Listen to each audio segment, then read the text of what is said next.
Well, तो last वाली जो क्लास थी हिस्ट्री की, ठीक है, उसमें हमने रीजंस और रूमर्स के बारे में जान लिया था, क्या क्या कारण हो सकते हैं। तो कारण बहुत सारे थे। रूमर्स क्यों फैले ये भी हमने देखा था। रीजंस तो जो ब्रिटिश की पॉलिसी रही सालों से, 100 सालों से, 150 सालों से, 1757 के बाद से हमने देखा, तो वो हिस्ट्री रही ब्रिटिश की, ब्रिटेन की। तो वो रीजन रहा। और जो उनकी पॉलिसीज रही इंडस्ट्री को लेकर के, किसानों को लेकर के, रेवेन्यू सेटलमेंट, जमींदार, कॉटन, संथाल, इंडिगो, सब ना, सब इंक्लूडेड है। सबने एक गुस्सा पैदा किया। ठीक है, उसके बाद subsidiary alliance, doctrine of lapse, ठीक है, ये सारा भी कंट्रीब्यूट करता है आगे जा करके, क्योंकि डॉक्ट्रिन ऑफ लैप्स को सबसे ज़्यादा कंट्रीब्यूशन किया, है ना। क्योंकि अवध का राज्य भी छीन लिया गया और साथ ही साथ झांसी का राज्य भी छीन लिया गया। और उसी डॉक्ट्रिन ऑफ लैप्स के अंदर नाना साहेब, जो कि मराठा एम्पायर के प्रतिनिधि थे, उनको भी नुकसान झेलना पड़ा। तो इसी वजह से लोगों ने रिवोल्ट किया। बाकी रूमर्स थे। रूमर्स क्यों थे? क्योंकि लगातार हमने देखा कि ब्रिटेन अपनी पॉलिसीज के थ्रू रिलीजियस रिफॉर्म लाने के नाम पर वेस्टर्नाइज करने की कोशिश कर रहा था इंडियन सोसाइटी को।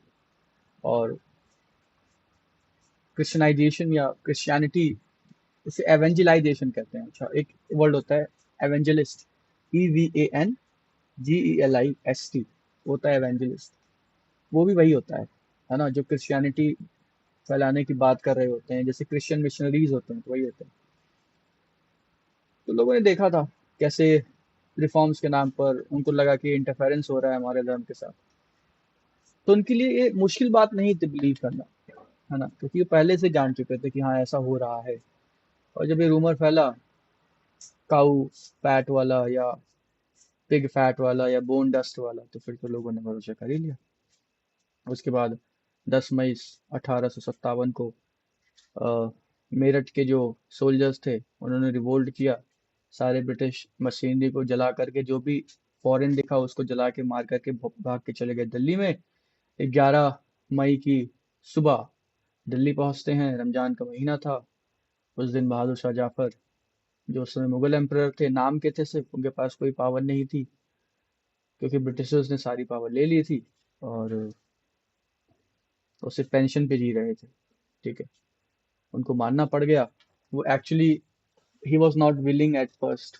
सबसे पहले वो तैयार नहीं थे कि चलो हम लीडरशिप एक्सेप्ट कर लेते हैं, लेकिन बाद में वो, मतलब, उनको सोल्जर्स को देख करके और प्रेशर में आकर के उन्हें जबरदस्ती लीडरशिप एक्सेप्ट कराई गई। यस तृप्ति, बोलो। सवाल था, हार्ड था ना तुम्हें? अच्छा, गलती से कोई बात नहीं। तो उसके बाद उन्होंने लीडरशिप एक्सेप्ट कर ली। मुगल एम्परर को अभी भी बादशाह ही समझा जाता था, तो इसलिए लोग उनका वैलिडेशन सीख करने गए, उनकी अनुमति लेने गए। उसके बाद बाकी सारी लीडर्स ने, लोकल लीडर्स ने अपनी कमान संभाली। ठीक है, ये यहाँ तक हमने सारी बातें की थी। ठीक, अब देखते हैं एनसीईआरटी से ही देखते हैं कौन सा टॉपिक है इसके आगे, अब क्या क्या बचा है और क्या क्या हो चुका है। तो रूमर्स एंड प्रोफेसीज हमने देख लिया। Why did people believe in rumours, ये भी देख लिया, क्योंकि ऑलरेडी उनके पास रीजंस थे। ठीक है, लीडर्स एंड फॉलोअर्स आज हम देखेंगे। ठीक, उसके बाद कम्युनिकेट कैसे करते थे लीडर्स, मतलब जो रिवोल्टर्स थे, जो रिबिलियस रिबल्स थे, वो कैसे कम्युनिकेशन बैठाते थे और क्या क्या प्रॉब्लम्स आती थी, ये सब है। ठीक है, उसके बाद अवध की हम बात करेंगे। ठीक, और सोसाइटी ने कैसे कैसे कंट्रीब्यूशन किया, 4-5 चीज आज हम देख लेंगे। ठीक, और रिबल्स को चाहिए क्या था। ठीक, ये जल्दी जल्दी हम देख लेते हैं, बहुत ज़्यादा टाइम नहीं लगाएंगे, ताकि ये चैप्टर कवर हो।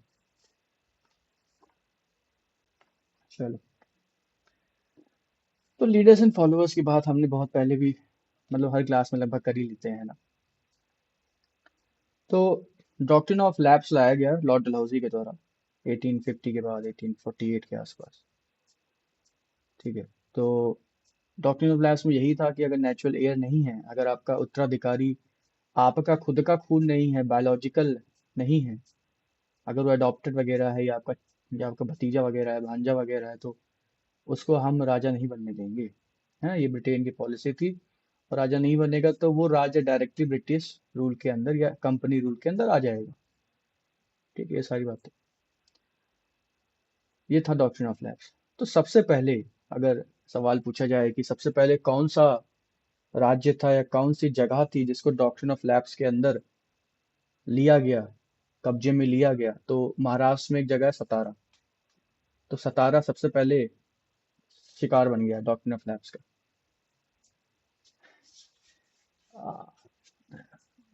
ये लाइन यहाँ पे लागू शायद नहीं होगी, क्योंकि अ, जो राजा बनना चाह रहे थे वो खुद हकदार नहीं थे उसके, है ना? तो ब्रिटेन किसी भी एंगल से हकदार नहीं था। ठीक। हाँ, बाकी लाइन अच्छी है। मूवी बहुत अच्छी थी, सुपर 30। तो मैं देखने गया था थिएटर में। मूवी वहाँ पे हॉल में बैठ के देखी, जो काफी, हाँ, अपने फायदे के लिए एक्चुअली है। वहाँ एडमिनिस्ट्रेशन सुधारने की बात नहीं हो रही थी, वहाँ अपने फायदे की बात हो रही। सुपर 30 जो मूवी थी, बड़ी अच्छी मूवी है। अगर आप लोगों ने नहीं देखी हुई जरूर देखिएगा। उससे आपको एजुकेशन का महत्व पता चल जाएगा, शिक्षा का महत्व पता चल जाएगा। आप लोग जो क्लास में बैठ करके, मैं आप लोगों को नहीं कह रहा हूँ, मैं नॉर्मली आजकल के बच्चों को कह रहा हूँ। बहुत बढ़िया है, अच्छी बात है। तो मैं ये कह रहा था कि आजकल के जो बच्चे हैं, जो क्लास में बैठे रहते हैं और बातें नहीं सुनते हैं, मैं अक्सर देखता हूँ, है ना, ध्यान नहीं देते हैं। उनको भी देखना चाहिए, क्योंकि उससे पता चलेगा कि वाकई में महत्व क्या है शिक्षा का, एजुकेशन का इंपॉर्टेंस क्या है। कि जिस तरह से वो लोग पढ़े हैं, कोई अ, भट्टी में काम कर रहा है, ईंटा उठा रहा है, एक लड़का सीवेज साफ करने का काम कर रहा है, एक लड़का गरीबी में जी रहा है, मुर्गी पकड़ के चोरी करके अपना खाना बचा रहा है या पैसा ले रहा है। तो ऐसे ऐसे आए थे वहां पर। हम लोग तो अपने घर में आराम से बैठ करके फिर जाके क्लास में जा करके बदतमीजियां करते हैं। और इमोशनल मूवी है ना? एक टाइम पर रोना भी आ जाता है, लेकिन ठीक है। तो इधर आते हैं हम लोग चैप्टर पे। तो महाराष्ट्र में सतारा था, डॉक्टर ऑफ लैब्स के अंदर उसको ले लिया गया। ठीक है। देखिए, यहाँ पे दो बातें या ध्यान रखने की जरूरत है। हम लोग लीडर्स लीडर्स की बात तुम करेंगे, उससे पहले हम ये बात कर लें कि कौन कौन से रीजंस एक्टिव थे रिवोल्ट में। तो सारे का सारा भारत का 10% पोर्शन भी एक्टिव नहीं था। मतलब कि इस 1857 के रिवोल्ट में, इस 1857 के विद्रोह में सिर्फ और सिर्फ नॉर्दर्न इंडिया ने पार्टिसिपेट किया। और नॉर्थ में भी सबने नहीं किया। सिर्फ यूपी बिहार में इसका सबसे ज्यादा असर देखने को मिला। यूपी बिहार और दिल्ली, ये तीन जगह पर, यूपी बिहार दिल्ली। ठीक है, पंजाब में बहुत ज्यादा फर्क नहीं पड़ा। राजस्थान गुजरात तो फर्क ही नहीं पड़ा वहां पर। और डेक्कन में अगर हम जाएं साउथ की तरफ, दक्षिण की तरफ, तो आप पाएंगे कि वहां पे लोगों को पता भी नहीं था कि 1857 रिवोल्ट जाम का कुछ हो चुका है ना? तो इनडिफरेंस था। तो हम लोग जब बात करते हैं ना रिवोल्ट के फेलियर के बारे में, हम लोग जब बात करते हैं कि क्या कारण रहे होंगे जिसकी वजह से रिवोल्ट फेल हो गया, या हम लोग अपने मिशन की तरफ नहीं जा पाए। मिशन क्या था? ब्रिटिश रूल का खात्मा। हम लोग अपने मिशन की तरफ नहीं जा पाए। उसमें से एक बड़ा कारण था कि जब 70% इंडिया ब्रिटेन के अंदर है, तो उसमें से एक दो जगह पर रिवोल्ट करके कुछ नहीं होने वाला। हर जगह पर यही कॉन्सियसनेस होनी चाहिए लोगों के अंदर, यही मन और यही इंटेंशन होनी चाहिए कि हमको रिवोल्ट करके, लड़के झगड़ के, जान दे के, जैसे भी ब्रिटेन को भगाना है यहाँ से। और सिर्फ दो जगह पे हो रहा है, तो सक्सेसफुल कैसे हो पाता बेटा? अब कोई कलेक्टिव आइडियोलॉजी नहीं थी। सब अपने अपने पर्सनल रीजन की वजह से लड़ रहे थे।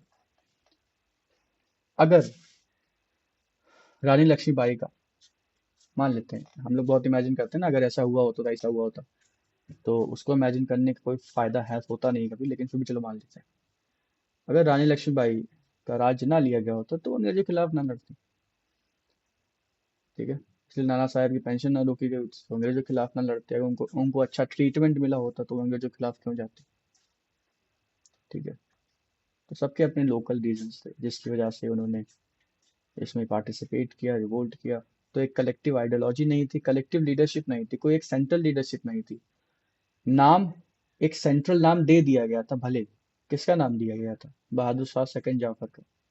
उनका नाम भले दे दिया गया था, लेकिन वो किसी लायक नहीं थे। ना तो उनके पास ताकत थी, ताकत मतलब फिजिकली भी ताकत नहीं थी, बुढ़े हो चुके थे, और एडमिनिस्ट्रेशन में भी उनका कोई रोल नहीं था। सारा का सारा एडमिनिस्ट्रेशन ब्रिटेन संभाल रहा था, बस नाम के शासक थे। और कुछ टाइम के बाद बहादुर शाह सेकंड जाफर खुद अंग्रेजों से मिन्नते मिन्नते नहीं कहूंगा, लेकिन रिक्वेस्ट लगा रहे थे कि हमको कोई नुकसान ना पहुंचाओ, हमको बख्श दो। मतलब ब्रिटिश के साथ खुद वो लोग खुद साठ गांठ कर रहे थे ताकि उनको कोई नुकसान ना पहुंचे। तो ऐसे में कहाँ रिवोल्ट सक्सेसफुल हो पाता। ठीक है, तो ये वाला टॉपिक हम व्हाट द रिबल्स वांटेड वाले में हम बात कर रहे हैं। तो रिबल्स को चाहिए क्या था? रिबल्स को चाहिए था कोई वो नया ऑर्डर स्थापित करने की कोशिश नहीं कर रहे थे। एक क्वेश्चन आता है कि रिबल्स को क्या चाहिए था? वो लोग क्या एक मॉडर्न लिबरल डेमोक्रेटिक सोसाइटी बनाने की बात कर रहे थे? नहीं। रूमर भी फैला था, तो धर्म के ऊपर फैला था कि धर्म नष्ट हो रहा है हमारा। रूमर, जैसे हम लोग फ्रेंच रिवॉल्यूशन की बात करते हैं, तो 1789 में जो फ्रेंच रिवॉल्यूशन हुआ था, वहां पर लिबरलिज्म की बात होती है। वहां पर तीन वर्ड आते हैं ना, लिबर्टी, फ्रेटर्निटी, इक्वालिटी, जो हमारे प्रियम्बल में भी लिखा हुआ है। तो ये वर्ल्ड लिबर्टी, फ्रेटर्निटी, इक्वालिटी जैसी चीजें हम लोगों ने नहीं बात की थी 1857 के टाइम पे। हम लोग कोई डेमोक्रेटिक या लिबरल सोसाइटी या कंट्री बनाने की कोशिश नहीं कर रहे थे। तो क्या कर रहे थे हम लोग? हम लोग वापस चाहते थे वो सब जो हमसे छीना था। हम लोग कोई प्रोग्रेसिव आउटलुक लेके नहीं चल रहे थे। हम लोग कोई ऐसा नहीं सोच रहे थे कि हम लोग एक नया समाज बना देंगे जहां डेमोक्रेसी की नींव रखी जाएगी, और जहां पर आजाद हिंदुस्तान, जहां पर सारे वर्गों को समान अधिकार होगा। ये सब बात नहीं हो रही थी। ये सब बात तो संविधान के टाइम पे हम लोग पढ़ेंगे। सिर्फ बात हो रही थी कि जो हमसे छीना है हमको वापस कर दो। और उनके पास था क्या? क्या छीना था उनसे? तीन स्टेप्स में हमने देखा। पहला, वो लोग क्या चाहते थे? वो लोग कोई नया डेमोक्रेटिक लिबरल कंट्री बनाने की बात नहीं कर रहे थे। दूसरा, तो क्या चाहते थे? वो लोग चाहते थे वापस जो उनसे छीना था। उनसे क्या छीना था? उनसे एक फ्यूडल सोसाइटी छीनी थी, और वही फ्यूडल सोसाइटी वो वापस लाना चाहते थे। जिस फ्यूडल सोसाइटी में जमींदार थे, जिस फ्यूडल सोसाइटी में मनी लैंडर्स थे, जिसमें उनका राज्य था, जिस पुरानी सोसाइटी में उनका धर्म था। धर्म क्या था? जातिवादी था धर्म।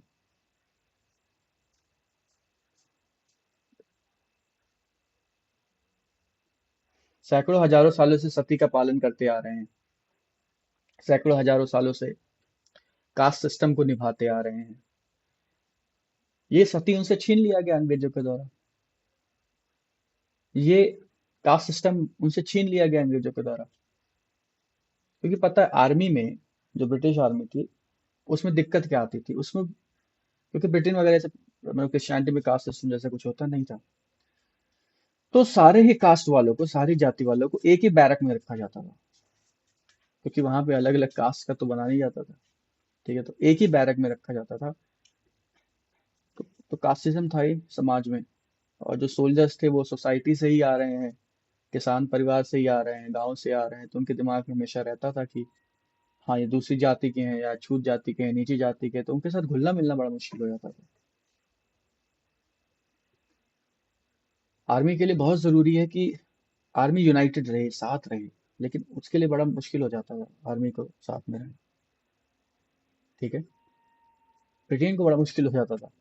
और लोगों को लगता भी था कि यार नहीं, सही नहीं है। तो ये लोग क्या चाहते थे? ये लोग वापस से वही ऑर्डर चाहते थे जो ऑर्डर हमेशा से चला आ रहा है। कौन सा ऑर्डर? कास्टिज्म का ऑर्डर चला आ रहा है। अलग अलग तरह का सुपरस्टिशन, प्रथाएं वगैरह सती जैसे चली आ रही हैं। जमींदार हैं हमारे, जो हमको प्रताड़ित तो भले करते हैं, लेकिन हमारे दुख के समय में हमारा साथ भी देते हैं। तो ये सब वो वापस चाहते थे, रिबल्स, लीडर्स। ये लोग ये नहीं कह रहे थे कि हमको लिबरल डेमोक्रेटिक सोसाइटी बनानी है ब्रिटेन को हरा के। नहीं, कोई प्रोग्रेसिव आउटलुक नहीं था। ऐसा नहीं, बहुत सुधार करने वाले थे। ब्रिटेन को हराना भी उनका पर्सनल रीजन से ही निकला, और पर्सनल रीजन से निकलने के बाद भी वो वापस जाना चाहते थे। They wanted to go back to the same old order. उन्हीं पुरानी व्यवस्था में वो जाना चाहते थे, जो व्यवस्था सालों से चली आ रही थी, धर्म की, जातिवाद की, सती की, वगैरह वगैरह। तो this is what rebels actually wanted. ये रिबल्स यही चाहते थे। ठीक है, क्या चाहते थे? वापस से पुराने ऑर्डर में जाना, जिसमें वो हमेशा से जीते रहे हैं, है ना। और जो ब्रिटेन के आने के बाद उनको लगा कि हमसे छीन ली गई, वही वापस चाहते थे। इसको हम बाद में लिख लेंगे, उससे पहले हम लीडर्स पे आ जाते हैं। तो सबसे पहले, सबसे डॉक्ट्रिन ऑफ लैप्स में जो स्टेट गया वो सतारा था, और सबसे आखिरी में जो गया वो 1856 में अवध था। ठीक है, उसके बीच में नागपुर, मेरे ख्याल से भोपाल भी डॉक्ट्रिन ऑफ लैप्स के अंदर चला गया था, और मध्य प्रदेश के रीजन थे। बाद में सबसे लास्ट में 1856 जाके अवध डॉक्ट्रिन ऑफ लैप्स का शिकार हो जाता है, और अंग्रेज उसको कब्जे में ले लेते हैं। ठीक, अगर हम अलग अलग रीजन की बात करें तो जैसे कुछ मेन लीडर्स थे। लीडर्स तो काफी थे।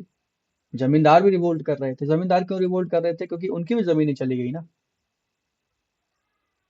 अगर आम आदमी, ऑर्डिनरी सिटीजन भुक्त भोगी रहा, अगर वो सफर रहा इस ब्रिटिश रूल का, इस ब्रिटिश काल का, इस अंग्रेजी राज का,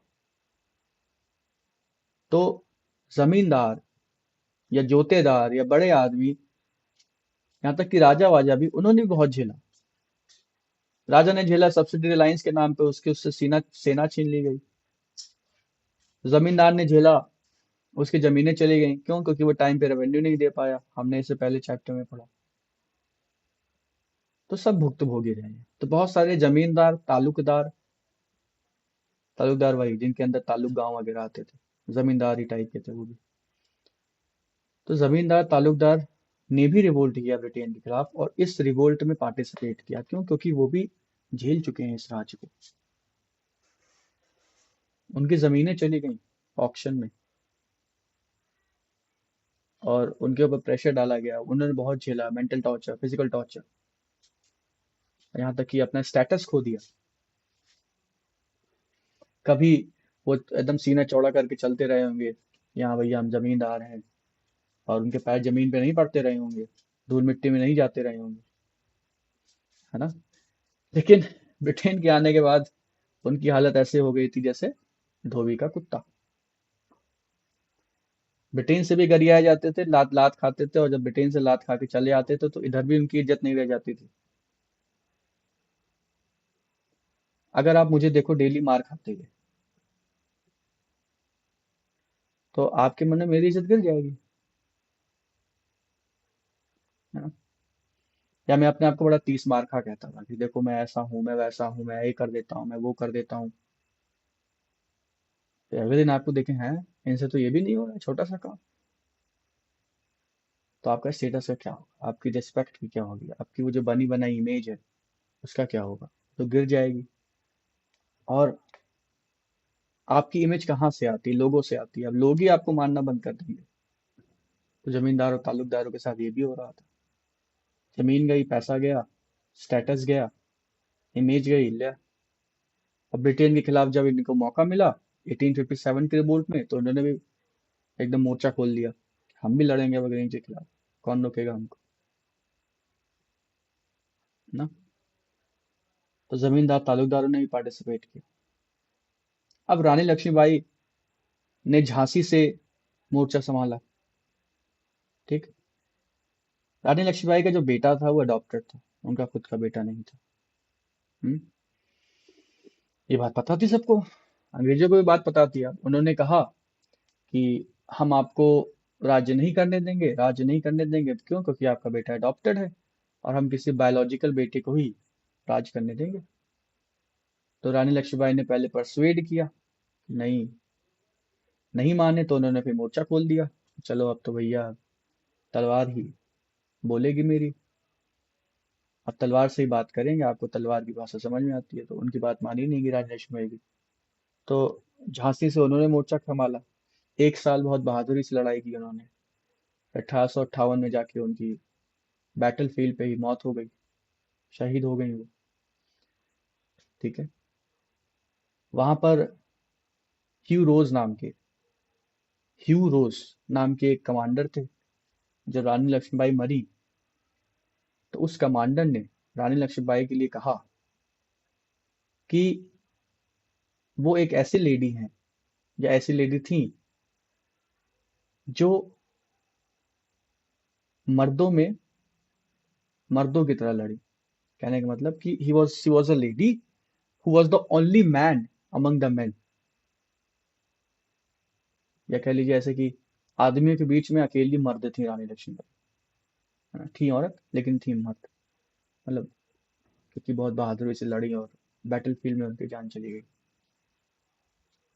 तो अवध अवध में उस समय नवाब थे। ठीक है। अवध एक प्रेसिडेंसी था। हमने पढ़ा था, अगर आपको याद हो, एक बार छोटी सी बात याद कर लीजिए। जब मुगल एम्पायर टूटा ना, तो मुगल एम्पायर टूट टूट के कई सारे रियासतों में बढ़ गया था। जैसे अवध रियासत बन गई थी, जूनागढ़ की रियासत बन गई थी, इधर हैदराबाद निजाम वाले बना लिए थे, उधर बंगाल रियासत बन गई थी, है ना, मुर्शिद कुली खान की। तो सारी रियासतें बन गई थी। क्यों? क्योंकि मुगल एम्पायर टूट गया था। तो ये अवध और हैदराबाद, ये सब जो निजाम निजाम आए ना, सब मुगल से ही आते हैं, टूट करके।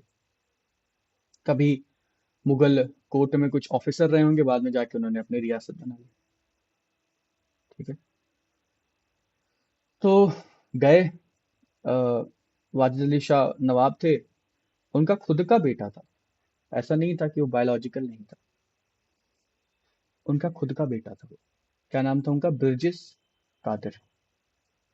बिरजिस कादिर उनका खुद का बेटा था। He was a biological child. लेकिन फिर भी अंग्रेजों ने मना कर दिया, साम दाम दंड भेद लगा करके। अब ये रीजन तो दे नहीं सकते कि भाई आपका बेटा नहीं है तो हम इसको डॉक्ट्रिन ऑफ लैप्स के अंदर ले लेंगे। बेटा तो उन्हीं का था। तो क्या रीजन दिया कि you are not able to govern, आप एडमिनिस्ट्रेशन नहीं चला पा रहे हैं, आप प्रशासन नहीं चला पा रहे हैं, तो हम आपका राज्य ले लेंगे। ठीक है। क्यों किया ऐसा अंग्रेजों ने? क्योंकि वो हमेशा से अवध के ऊपर नजर गिराए बैठे थे। अवध चाहिए था उन्हें, बहुत प्रॉस्परस था अवध, खिलता फूलता और फलता, एकदम प्रॉस्परस है। पैसे में कोई कमी नहीं है, आर्ट एंड आर्किटेक्चर बहुत बढ़िया है, कल्चर बहुत बढ़िया है, इकोनॉमी बढ़िया है ना, पैसे बहुत देता है। सोने वगैरह की बात होती है यहाँ पर, नवाबों की वो है, तो यहाँ तो हीरे जवाहरात ऐसे फेंक दिए जाते हैं। अवध का वो स्टेटस था। इसीलिए डलहौजी ने कहा कि अवध, जैसे आपकी बुक में लिखा भी हुआ है, ठीक है, कि Awadh is a cherry that will drop into our mouth one day. Awadh एक चेरी है जो हमारे मुंह में एक दिन आके गिर जाएगी। नहीं गिरेगी तो गिरवाएंगे जबरदस्ती। अगर आपका बेटा है तब भी हम इसको जबरदस्ती माल एडमिनिस्ट्रेशन या बैड एडमिनिस्ट्रेशन बोल करके आपका कब्जा में ले लेंगे। ठीक है। तो फिर वाजिद अली शाह को पकड़ा गया।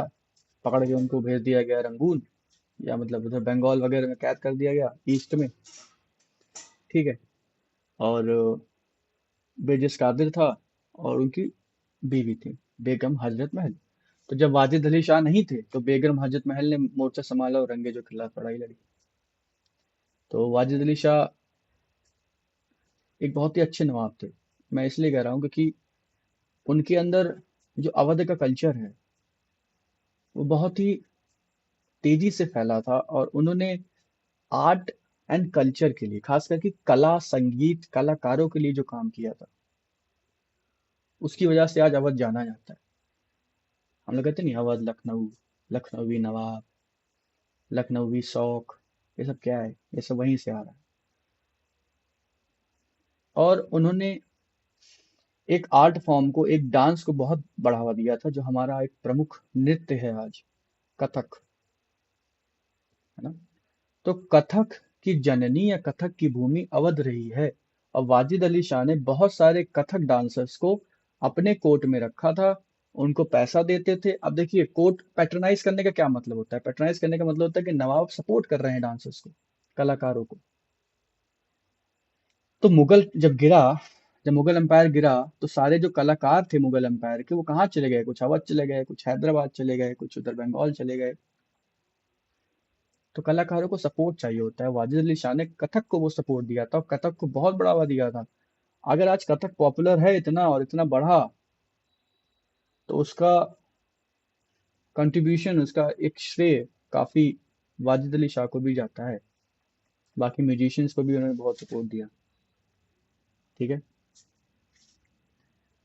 तो उनको ले जाया गया, बाद में बेगम हजरत महल ने अपना मोर्चा संभाला। ठीक है, ये कुछ लीडर्स थे, जैसे बेगम हजरत महल हो गई या रानी लक्ष्मीबाई हो गई। ऐसे ही एक जमींदार थे बिहार के, कुंवर सिंह नाम था उनका।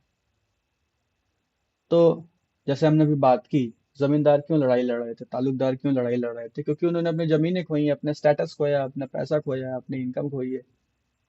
तो कुंवर सिंह भी ऐसे एक जमींदार हुआ करते थे, जिन्होंने एक मोर्चा खोल दिया। कुंवर सिंह छुपने में बड़े तेज थे। कई साल तक उनको पकड़ नहीं पाई ब्रिटिश आर्मी, ब्रिटिश पुलिस, है ना। कई साल तक भागते रहे, दौड़ाते रहे, कहीं पकड़ कर दिखाओ, पकड़ नहीं पाई। बाद में बिना पकड़े ही मर गए, है ना। पकड़ नहीं पाए कुंवर सिंह को, छुपने में बहुत तेज थे। तो होते हैं कुछ लोग भागने कूदने में बहुत तेज होते हैं, उनको पकड़ नहीं पाओगे तुम। कब छुप जाए, कहाँ छुप जाए, कौन सी आइडेंटिटी ले लें, है ना। इसके अलावा फैजाबाद में, जहाँ अब अयोध्या हो गया है फैजाबाद, तो फैजाबाद में भी अवध कल्चर ही था, क्योंकि वो अवध ही के अंदर आता था। ठीक है। तो फैजाबाद में मौलवी अहमद शाह या मौलवी अहमदुल्ला शाह लीडर थे। वो एक मौलवी थे। मौलवी मतलब इस्लाम पढ़ाने वाले जो होते हैं मस्जिदों में और मज़ारों में, जो इस्लाम पढ़ाते हैं, रिलीजियस टीचर। तो अहमदुल्ला शाह मौलवी थे। उनको डंका शाह क्यों कहा जाता था पता है? क्योंकि वो जब भी जाते थे, अपने साथ कुछ लोग रखते थे जो डंका, मतलब ढोल बजाते हुए जाते थे। अपना पालकी में बैठे हैं, पालकी में बैठे हैं मौलवी अहमदुल्ला शाह, और चार लोग उनको उठाए हुए हैं, और बाकी आगे ढोल बजा के चल रहे हैं, done done done done done, है ना। तो वो जब भी आते थे तो डंका बजता था, फिर डंका बज गया, डंका बज गया, डंका शाह आ गया, डंका शाह आ गया, डंका शाह आ गया, है ना। इसलिए उनको डंका शाह कहा जाता था। और उन्होंने ये भी बोला, सब उनको समझते कुछ है, इनके पास मैजिकल पावर वगैरह है, इन्होंने भी बोल दिया था कि हाँ, हमारे पास मैजिकल पावर है, मैं तुमको अंग्रेजों से आज़ादी दिला दूंगा। सुन रखा है ना ये सारी बातें? ये सारी बातें कहाँ सुनी थी? संथाल, याद करिए। सिद्धो कान्हो बोलते थे कि हम जो गोलियां हैं उनको बेअसर कर देंगे, और आपको कुछ नहीं होगा। हमको किसने भेजा है? ठाकुर जी ने भेजा है। ठाकुर जी मतलब कृष्ण जी, भगवान जी ने भेजा है ना। क्यों करते थे ऐसा? पागल थे या अपने आप को सच में अवतार समझते थे? नहीं, ये एक अच्छी सोची समझी स्ट्रैटेजी थी। उन्हें पता है कि जब तक हम ये बातें नहीं करेंगे, लोग आएंगे नहीं हमारे साथ, क्यों भरोसा करेंगे तुम्हारे ऊपर। सच बोलने वाले पे भरोसा बहुत कम करते हैं लोग। जो ज्यादा झूठ बोलता है उन्हीं पे भरोसा करते हैं। सच बोलने वालों को झूठा समझा जाता है, झूठ बोलने वालों को सच्चा समझा जाता है। अजीब सी विरोधाभास है, लेकिन यही सच। तो लोग जानबूझ के ऐसी बातें फैला देते रहे होंगे ताकि लोग उन्हें ज्वाइन करें, सपोर्ट करें। अगर वो ये बोल देते कि मैं तो सिर्फ एक आम आदमी हूं, बै आम आदमी, तुमसे बेहतर तो हम हैं। छोड़ो, हटाओ। तुम भी आम आदमी, हम भी आम आदमी हैं। क्या मतलब, तुम जाओ हम जाओ, एक ही बात। तुमसे बढ़िया बॉडी तो मेरी है, देखो। मौलवी अहमद सुल्ला साहब, तुम्हारे 16 इंच के डोले हैं, और 20 इंच के डोले हैं। इस बड़े हम ही ना चले जाएं? छोड़ो, हटाओ, क्या मतलब। तो कोई नहीं ज्वाइन करेगा जब अहमदुल्ला साहब कहेंगे कि मेरे पास चमत्कारी ताकतें हैं, वो चमत्कार चमत्कार करके दिखाएंगे, तब लोग विश्वास करेंगे, तब लोग ज्वाइन करेंगे। ये हमेशा से होता आया। तो महात्मा गांधी के बारे में भी बहुत सारी ऐसी बातें फैलाई गई थी, हालांकि वो महात्मा, उनको नाम किसी और ने दिया, उन्होंने खुद नहीं रखा था। रविन्द्रनाथ टैगोर ने महात्मा बुलाया, सुभाष चंद्र बोस ने उन्हें राष्ट्रपिता बुलाया, तो उन्होंने खुद से अपना किसी को नाम दिया नहीं, है ना। और मैं तो उनको ना महात्मा बुलाता हूँ, ना राष्ट्रपति बुलाता हूँ, मैं गांधी जी बुलाता हूँ बस, है ना। क्यों दो नाम, वो जैसे थे अच्छे थे। तो गांधी जी के बारे में बहुत सारे बातें ऐसे फैलाई गई हैं, ठीक है। और शुरू शुरू में बहुत फैलती थी उनके बारे में, अगर आप पढ़ेंगे तो उनके बारे में बातें थी कि कोई महात्मा जो है, गांधी जी जो हैं, वो एक गांव में गए, और वहां गांव में कुछ लोग खड़े हो गए, कहने लगे कि हम कैसे माने कि तुम हमको आजादी दिलाओगे। तो अक्सर हमारे भारत में क्या होता है, जब तक कुछ करके ना दिखाओ मानते ही नहीं है। इसीलिए जो झूठ बोलते हैं उसको मान जाते हैं, और इसलिए हम लोग बेवकूफ बनते रहते हैं। हम लोग कभी अपनी समझ लगाते ही नहीं है, हम लोग को कुछ करके दिखाओ तब मानेंगे। जैसे आजकल एक अभिनव अरोड़ा नाम का 8-10 साल का मोटा सा लौंडा है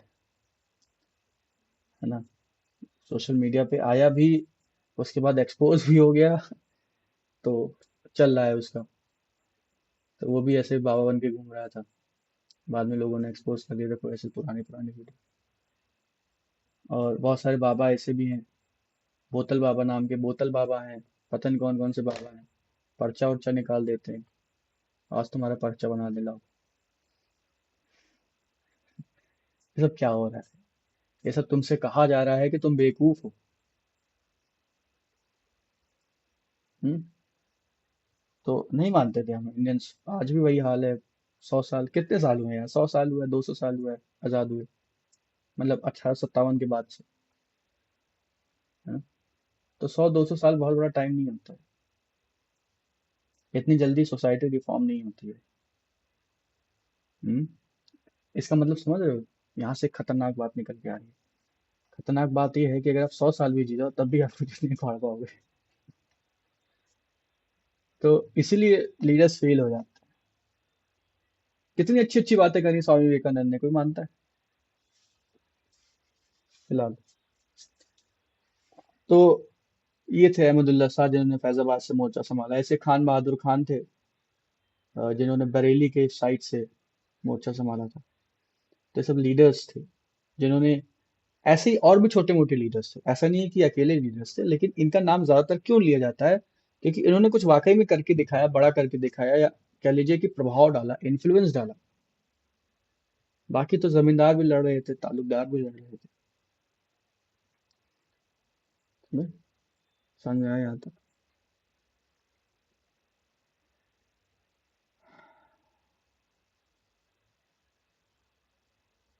देख लेते हैं। सबसे पहले हम लिखते हैं व्हाट द रिबल्स वांटेड, फिर हम लीडर्स के बारे में लिख लेते हैं थोड़ा सा।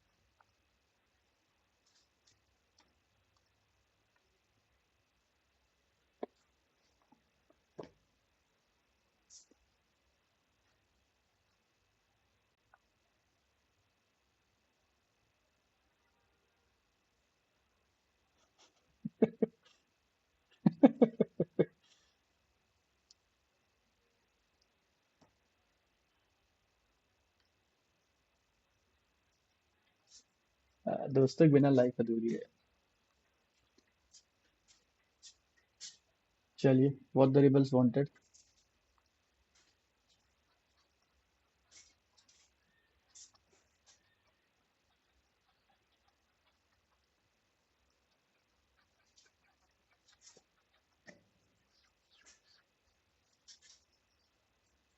ठीक है। They did not have a very progressive outlook.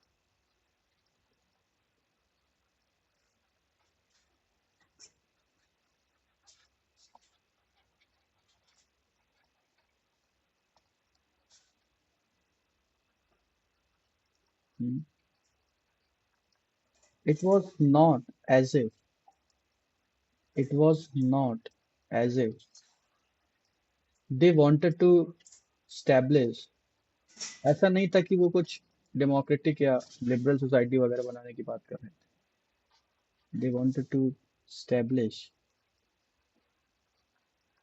Any egalitarian society. Egalitarian मतलब जहाँ पे सबको बराबर अधिकार है, एनी एगैलिटेरियन इक्वालिटी वाली society.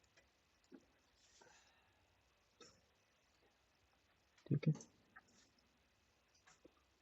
The leaders however brave, मतलब जितने भी लीडर्स थे उन्होंने बहुत बहादुरी से लड़ाई की, लेकिन वो लड़ तो अपने पर्सनल रीजंस की वजह से रहे थे। How ever brave were fighting for their individual causes, were fighting for their individual causes।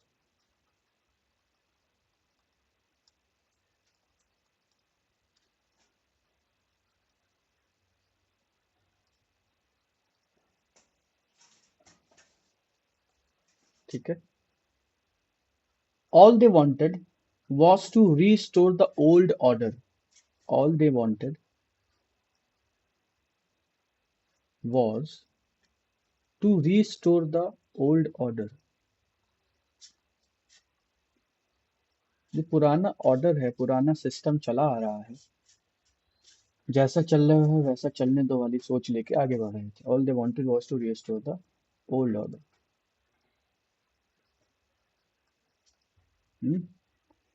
Bye old order,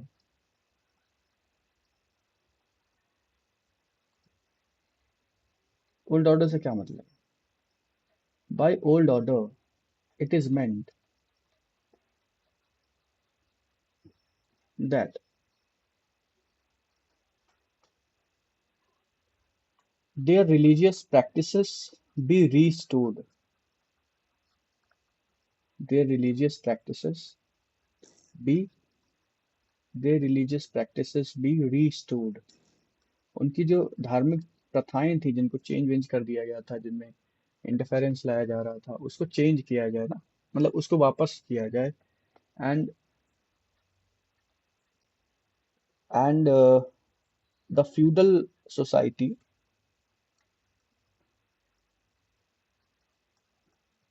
was suited for them।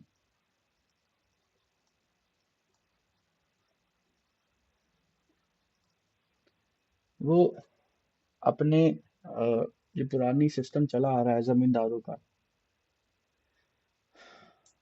Money landers का, धर्म का, वो सब वापस चाहते।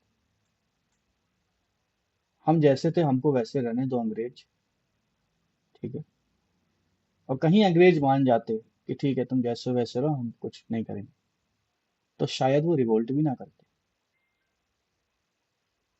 वो खुश थे सती प्रथा में, क्योंकि अगर 1 करोड़ लोग रहे होंगे तो इस 1 करोड़ में से 1,000 भी सती का विरोध करने नहीं आए बाहर।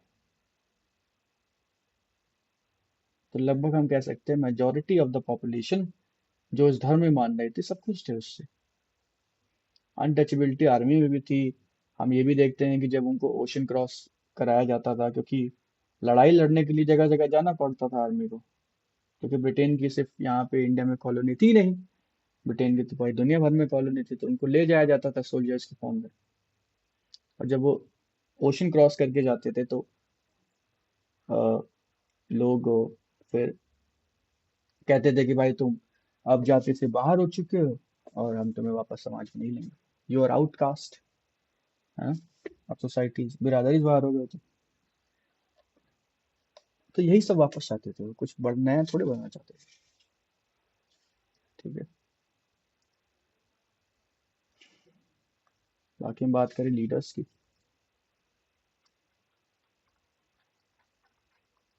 ठीक। Leaders and followers.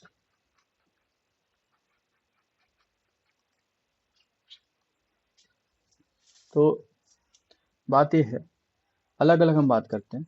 तो सबसे पहले हम जो इम्पोर्टेंट है, सबसे बढ़िया, सबसे बड़ा अवध, उसके बारे में लिख लेते हैं। तो अवध,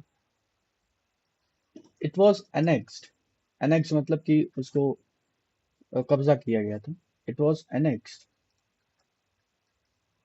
in 1856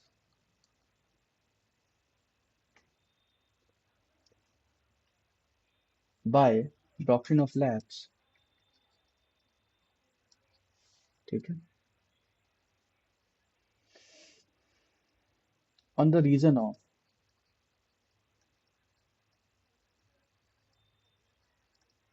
मॉल एडमिनिस्ट्रेशन, या कह लीजिए बैड एडमिनिस्ट्रेशन, सही से राज नहीं कर पा रहे, चला नहीं पा रहे।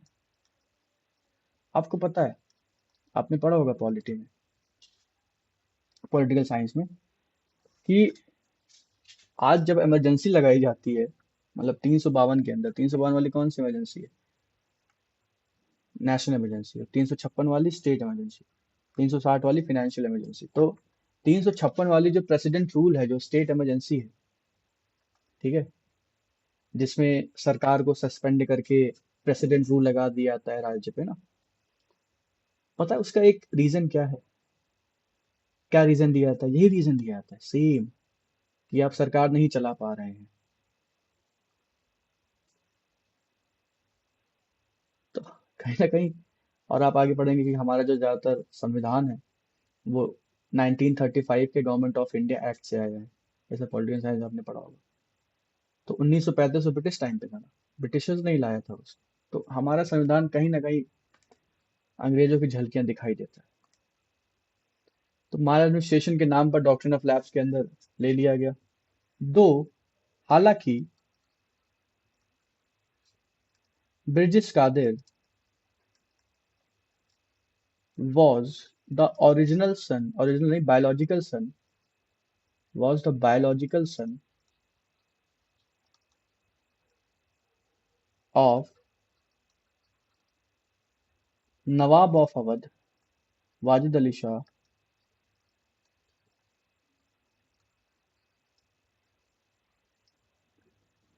नवाब ऑफ अवध, वाजिद अली शाह। वाजिद अली शाह के बायोलॉजिकल बेटे थे ब्रिटिश का थे। स्टिल ब्रिटिश एनेक्स्ड इट, या ब्रिटिशर्स, या कह लीजिए ब्रिटेन एनेक्स्ड इट, तब भी ब्रिटेन ने इसको कैप्चर कर लिया, ओरिजिनल या बायोलॉजिकल बेटे होने के बाद भी। ठीक है, सवाल उठता है क्यों? तो हमने जाना अभी क्यों। Awadh was a prosperous state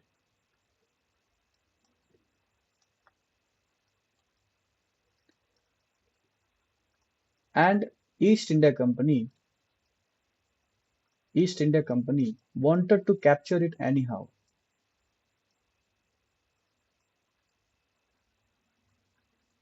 किसी भी करके इसको कब्जा किया जाए। ठीक है।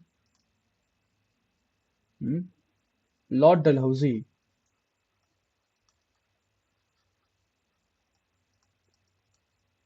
लॉर्ड डलहौजी ने क्या कहा अवध के बारे में, कि Awadh is a cherry that will drop into our mouth one day. यानी कि अवध बहुत जरूरी था उनके लिए, लेना ही चाहते थे। तो अगर डॉक्ट्रिन ऑफ लैप्स का रीजन नहीं मिला, तो भी उन्होंने अवध को माल एडमिनिस्ट्रेशन का रीजन पकड़ा के ले लिया। हटो, चलो हो गया तुम्हें, ये नहीं तो यही सही, साम दाम दंड भेद। लॉर्ड डलहौजी, आगे लिखिएगा। पेन बदल गई थी क्या? चलो कोई बात। Lord Dalhousie even went to the extent of saying, या ऐसे ना लिखिए, सिर्फ लीजिए Lord Dalhousie said about Awadh. Dalhousie ने अवध के बारे में क्या कहा? that Awadh is a cherry that will drop into a mouth someday.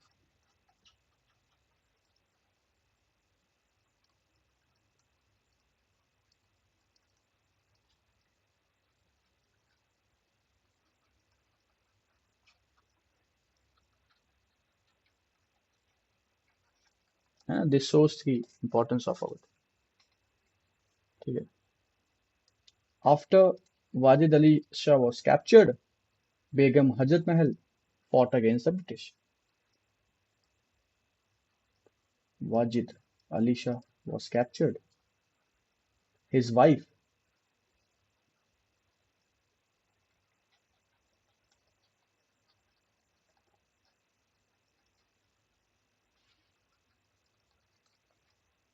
fought against, नाम लिख लीजिए, बेगम हजरत महल,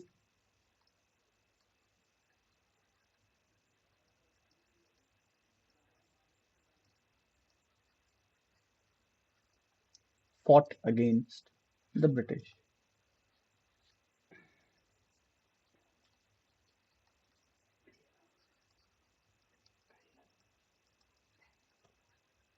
ठीक है। दूसरी इंपॉर्टेंट, झांसी। तो झांसी के बारे में हमको पता है कि रानी Lakshmibai had an adopted child. Rani Lakshmibai had an adopted child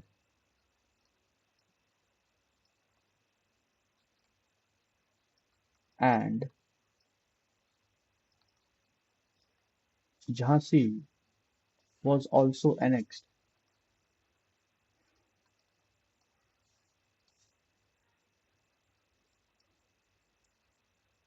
Jhansi was also annexed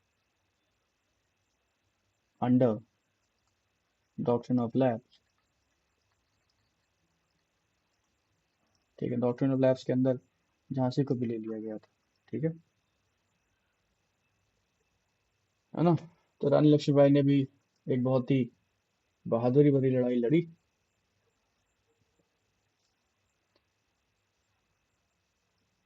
she fought a brave battle,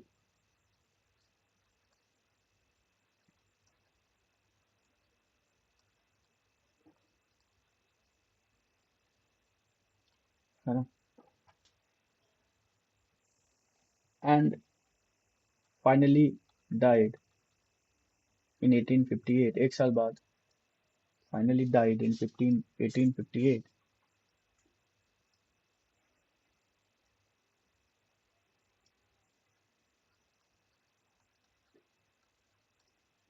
ठीक है। फॉर हर ह्यू रोज, जो कि ऑफिसर थे ब्रिटेन के, सेड, क्या कहा उनके बारे में लिखते हैं। फॉर हर ह्यू रोज, जो कि ऑफिसर थे, तो 1858 में मर गई लक्ष्मीबाई। और ऐसे उसके बाद अ, लिखेगा, for her Hugh Rose said, here lies the only man among the men।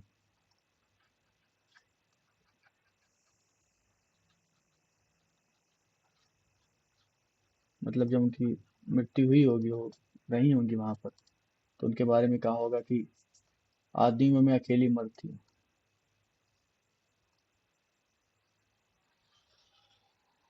इसलिए इनके, देखिए इनके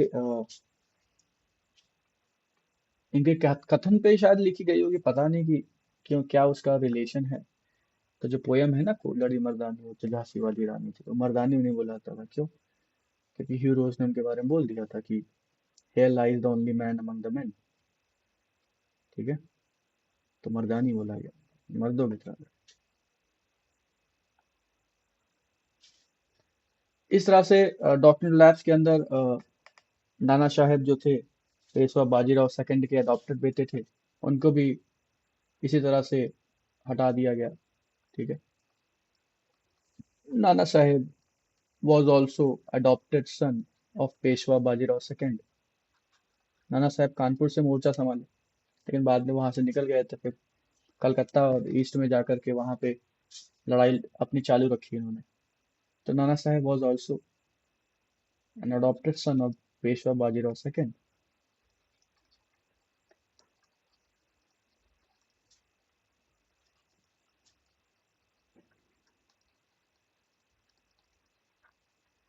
ठीक है। he too participated in the revolt at Kanpur। he too participated in the revolt at Kanpur।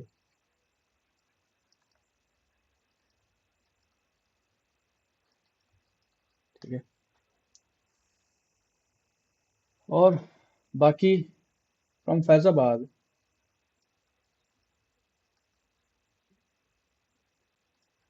मौलवी अहमदुल्ला शाह।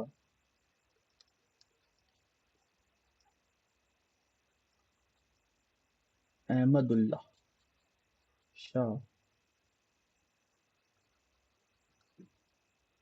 फ्रॉम फैजाबाद, मौलवी Ahmadullah Shah, also known as डंका शाह,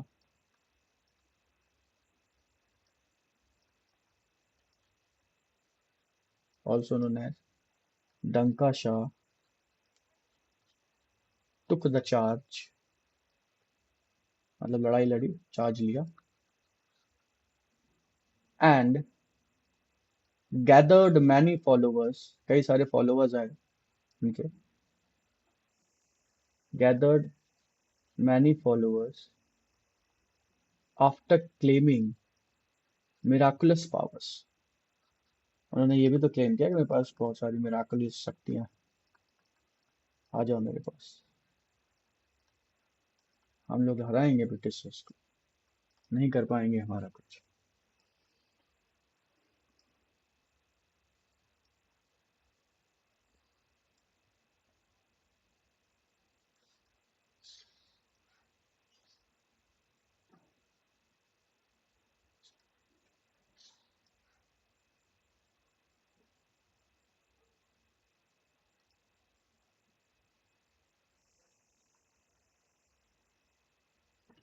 ई का हुई गवा,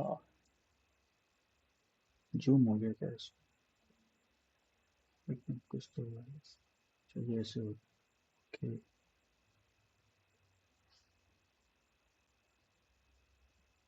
नीचे वाला यार, एक मिनट, चलो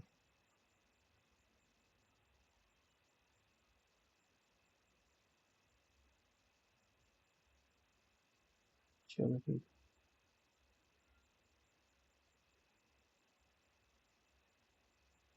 तो इसी तरह से खान बहादुर थे बरेली के, ठीक है, तो उन्होंने मोर्चा संभाला। कुंवर सिंह फ्रॉम आरा बिहार, लिख लीजिएगा, दोनों का नाम क्यों छोड़े, उनको भी लिख ही लीजिए।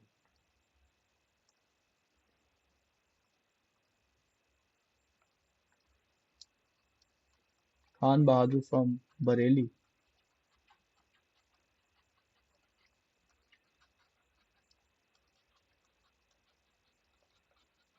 एंड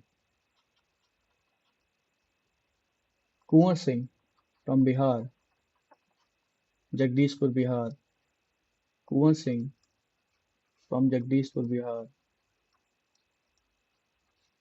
एक जगदीशपुर यहाँ है यूपी में, एक है बिहार में, ठीक है, बिहार वाले जगदीशपुर की बात है। And Kunwar Singh from Jagdishpur Bihar also led the revolt in their respective capacities, in their मतलब अपनी कैपेसिटी, क्षमता के अनुसार उन्होंने भी ये किया, मोर्चा संभाला, ठीक है। इसके बाद जमींदास के बारे में लिख लेते हैं। तो zamindars and taluqdars in the village, zamindars and taluqdars in the village also were sufferers of the British government, also were sufferers of the British government। वो भी तो अंग्रेजों के ही भुक्तभोगी थे भाई, है ना। As many of them lost their land, prestige, money, many of them lost, जमीनें खोई, अपना पैसा खोया, अपनी इज्जत खोई, land, prestige and money,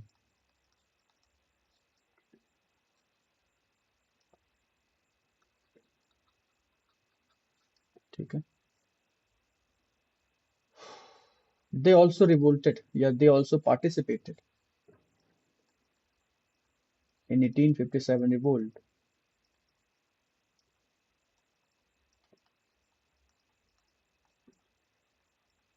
And they also participated in 1857 revolt and fought along with their followers, अपने followers के साथ, जो जैसे जमींदार के बहुत सारे होते थे चेले चमचे, तो अपने साथ उन्होंने लड़ाई लड़ी उनके साथ, fought along with their followers.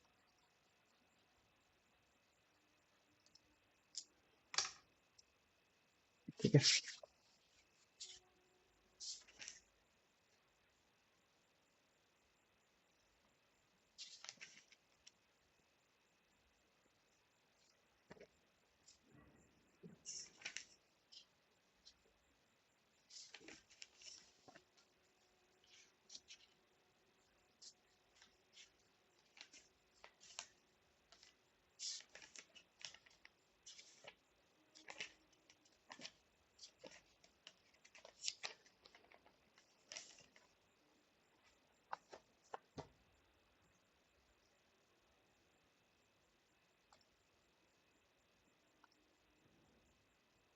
देखो बेटा, जब भी सवाल उठे कि रिवोल्ट फेल क्यों हो गया, तो सबसे पहली बात तो आ जाएगी, कोई कोई ऐसा एक कोई नेशनल कॉन्सेप्ट था नहीं उस समय तक। ठीक है। वो लोग हिंदुस्तान की बात कर भी रहे थे तो किस हिंदुस्तान की बात कर रहे थे? क्या आजाद हिंदुस्तान की बात कर रहे थे? नहीं, वो उसी हिंदुस्तान की बात कर रहे थे जो मुगलों के अंदर था। अगर ऐसा नहीं होता तो वो लोग बहादुर शाह सेकंड जाफर के पास नहीं गए होते ये कहने के लिए कि हमारी लीडरशिप एक्सेप्ट कर लीजिए। अगर उनको वाकई में एक आजाद हिंदुस्तान चाहिए था तो उन्हें ना तो मुगल चाहिए होते ना तो अंग्रेज चाहिए होते, लेकिन वो वापस मुगलों के पास, वापस से अपने नवाबों के पास जाना चाहते थे। ठीक है। तो एक कोई राष्ट्र का, या कह लो कि हिंदुस्तान भारत हमको बनाना है, जो भी है, उस समय कुछ ऐसा था नहीं। ठीक। सब अपने अपने लोकल रीजन्स में लड़ रहे थे, पर्सनल कारणों की वजह से लड़ रहे थे। ये वन ऑफ द रीजन है कि काहे को रिवोल्ट फेल हो गया है, काहे को सक्सेसफुल नहीं हो पाया। इसके अलावा कोई सेंट्रल लीडरशिप नहीं थी। सेंट्रल का मतलब जो सबको कमांड कर रही है। ठीक है।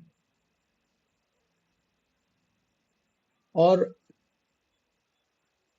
जितने भी लीडर्स थे उनमें से कुछ ही एफिशिएंट थे या कुछ ही एबल थे, सारे के सारे एबल नहीं थे। कुंवर सिंह, झांसी की रानी, बेगम हजरत महल, अहमदुल्ला शाह, खान बहादुर खान, यही पांच छह नाम आते हैं जिन्होंने वाकई में काफी ब्रेव फाइट लड़ी। और ये सब भी किस रीजन में थे? जिसने मेरे नाम लिए बच्चा, सब के सब यूपी बिहार के हैं, सब के सब। यानी यूपी बिहार एक छोटा सा पार्ट है भारत का, और 1857 तक ब्रिटिश इंडिया के अंदर 70% पार्ट था। वहां पे किसी ने रिवोल्ट किया ही नहीं, अकेले पड़ गए, साथ नहीं मिला, कोई नेशनल कॉन्सेप्ट नहीं था, आइडियोलॉजी नहीं फैली।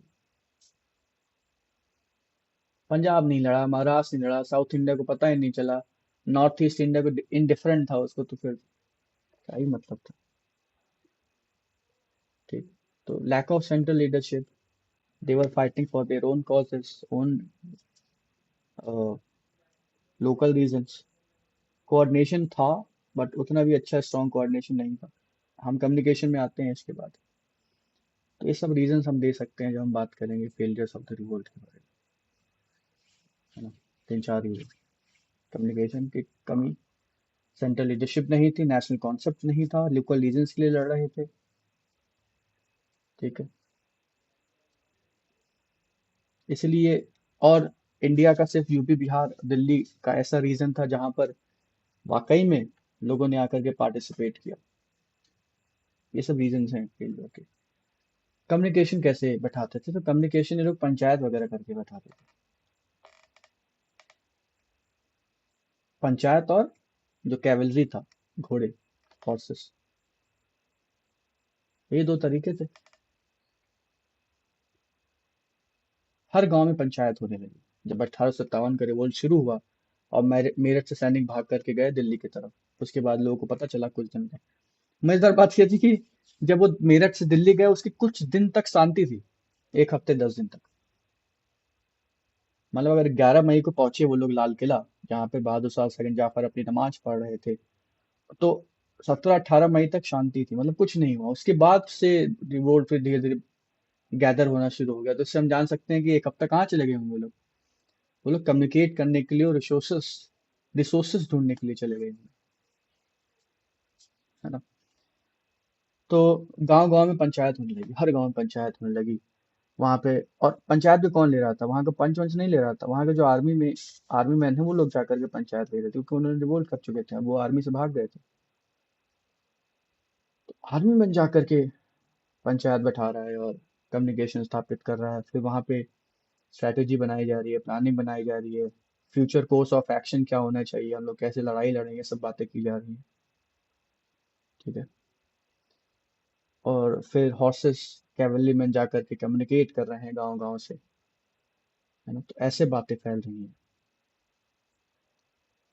अब खतरा क्या था इसमें? खतरा था टेलीग्राफ लाइंस।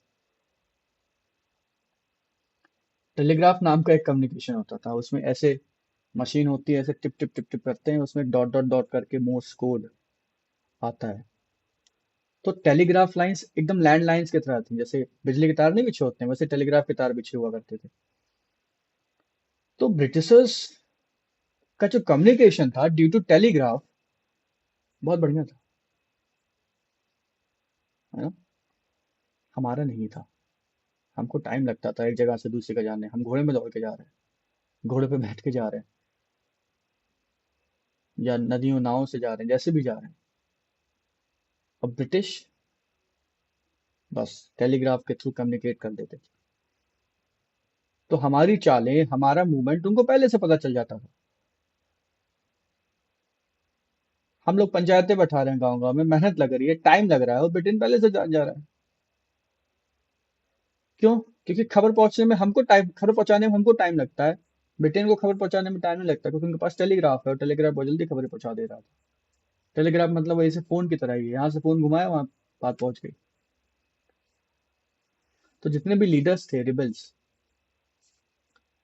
उन्होंने ये बोला कि टेलीग्राफ हमारे लिए मौत का संदेश है। मौत का संदेश इसलिए है क्योंकि हम जो भी करने जाते हैं हमारा प्लान फेल हो जाता है, बातें फेल हो जाती है, क्योंकि ब्रिटेन को पहले ही पता चल जाता है कि हम आने वाले हैं, वो लोग तैयारी करके बैठ जाते हैं। हम लोग पंचायतें बैठा रहे हैं गाँव गाँव में, उधर घोड़े का इस्तेमाल कर रहे हैं, बहुत मेहनत लग रही है, स्ट्रैटेजी बना रहे हैं, तब तक उनको बात पता चल गई, हमारा स्ट्रैटेजी फेल। तो टेलीग्राफ को भी डिस्ट्रॉय करना शुरू किया था बाद में जाकर के। हालांकि 1 साल के अंदर इस रिवोल्ट को दबा दिया गया। ठीक है, बहुत ही ब्रूटली रिप्रेशन किया गया था, सारे लीडर्स को मारा गया, रानी लक्ष्मीबाई मारी गई, अहमदुल्ला शाह मारे गए, नाना साहब भाग गए। उसके बाद कोलकाता में जाकर के उन्होंने मूवमेंट जारी रखा, बाद में वो भी पकड़ लिए गए होंगे। वाजिद अली शाह को भेज दिया गया बंगाल, उनको भी। बहादुर शाह जफर को रंगून भेज दिया गया, म्यांमार। सब पकड़े गए, मारे गए, यही सब हुआ। और जितने भी लीडर्स, जितने भी लोगों ने पार्टिसिपेट किया, उन्हें या तो मार दिया गया, या उन्हें पब्लिकली हैंग कर दिया गया। पब्लिकली हैंग किया गया। क्यों? ताकि लोगों में अपना डर बैठा सके। जैसे हम चैप्टर के आखिरी में पढ़ेंगे, जब हम लोग पढ़ेंगे इमेजेस ऑफ द रिवोल्ट, तो उसमें थोड़ा टाइम लगेगा, आधा घंटा बस। तो सबके सामने फांसी पे लटका दिया, मार डाला, बहुत बुरी तरह से रिप्रेस किया था। और तो हम लोग बात कर रहे थे किसकी? क्या बात थी यार, मैं भूल गया। अरे उसकी बात थी ना, एक मिनट याद दिलाना। गजब है आदमी, मेरे मुंह से दिमाग से तो जाता था।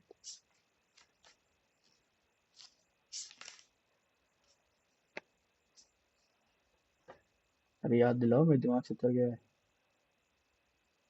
लाइन जब करने लगे, हाँ। तो, तो उसी की था। तो वो पंचायतें बैठाया उनने गांव गांव में। पंचायत सिस्टम के थ्रू आर्मी में नहीं, पंचायत कंडक्ट कर रहे थे। स्ट्रैटेजी प्लानिंग वहीं पे बनती थी, फिर एक गांव से दूसरे गांव में ले जाई जाती थी, घोड़े वगैरह से ले जाई जाती थी। और उनके लिए काल बन के जो उभरा, वो था टेलीग्राफ। टेलीग्राफ से ब्रिटिश को पहले पता चल जाता था।